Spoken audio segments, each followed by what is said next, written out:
নমস্কার বন্ধুরা, আজকে জামাই ষষ্ঠী উপলক্ষে আজকে আমি প্রথম ব্লগ তৈরি করছি। আজকে রান্না করবো খাসির মাংস আর পাবদা পোস্ত। আপনারা এই খাসির মাংস আর পাবদা পোস্ত দেখতে থাকুন, আর আপনারা এই রেসিপিটা জামাইকে খাওয়াতে পারেন। এবার আমি ওই মাংসটা একটু ধুয়ে নেব, আপনারা সবাই দেখতে থাকুন।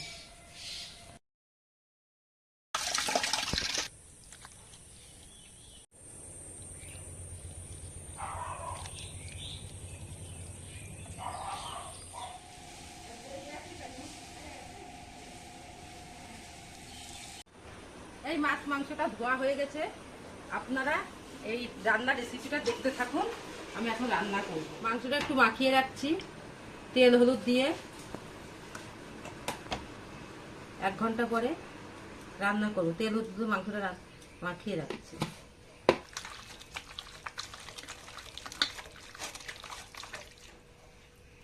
মাংসটা মাখানো হয়ে গেছে, আমি 2 ঘন্টা পরে এসে রান্না করছি। মশলাগুলো সব রেডি করেছি।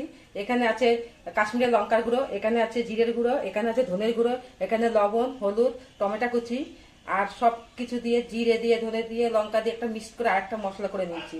নিয়ে সেটা মাংসের মধ্যে দেখাবো। প্রথমে কড়াইটা দিয়ে দিচ্ছি। কড়াইয়ে একটু সর্ষের তেল দিয়ে নিলাম। তেলটা হয়ে গেলেই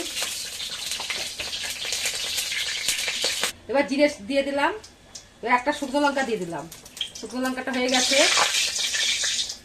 এবার সমস্ত সবকিছু পেস্ট করা মশলাগুলো দিয়ে দিলাম। দিলাম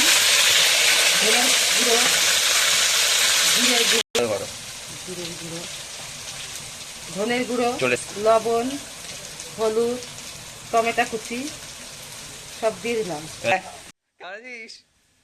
বিকাল দুপুর সকালে আসার কথা।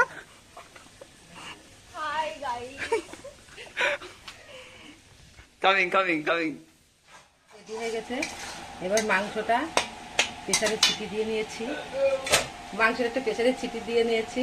আপনারা চাইলে প্রেসারে দিতেও পারেন, নাও দিতে পারেন। এবার মাংসটা ঢেলে দিলাম।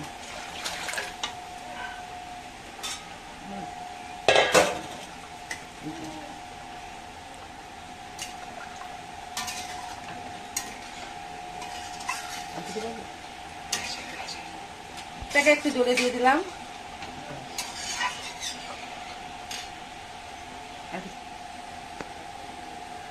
এবার ঢাকনাটা দিয়ে ঢেকে দিলাম।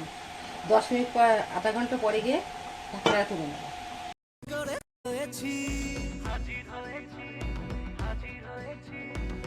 উপহার কি কি পাবো লিস্টি করে হয়েছি।